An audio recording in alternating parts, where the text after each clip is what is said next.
Başak Yavçan. I'm the head of research of Migration Policy Group. Today I want to tell you a little bit about integration. What is the meaning of integration for migrants, for host communities, and what are some examples of good integration policies around the world.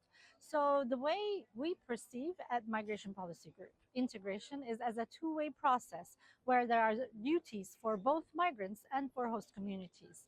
For host communities, they have to make sure that uh, all the services are accessible to migrants. They have ways for permanent residency. They have ways for going away from a precarious condition to a more settled condition so that they can actually think about integrating better. They should have access to education, access to healthcare, etc. But it also means for migrants, they too have to make an effort in reaching similar outcomes as the locals. So in terms of integrating into the labor market, they need to establish the degree equivalences, of their academic achievements, and then host communities would have to have mechanisms allowing for that.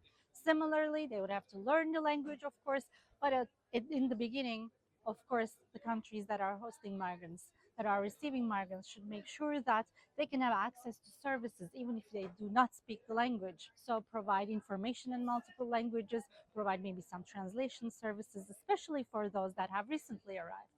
So the way we measure integration policies across the world is by looking at how countries make sure that migrants have access to healthcare, to anti-discrimination legislation, to education, to labor market integration, to permanent residency, to citizenship, etc.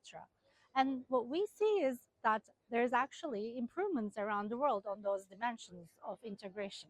However, recently, also reflecting the political developments across the European Union member states, we see a stagnation of integration policies. In other words, there are not many countries that are improving, upping their game for integration, which is problematic because when we are talking about societies, coexistence, and social cohesion, stopping migration is one way of approaching it. But also, there are existing migrants, and there will always be legal migration taking place. So it's also important allowing for better spaces, better policies for these migrants to integrate. So our integration policies actually should reflect this approach. Otherwise, we're going to have lack of integration issues in terms of outcomes, discrimination, and that will only marginalize these migrant groups.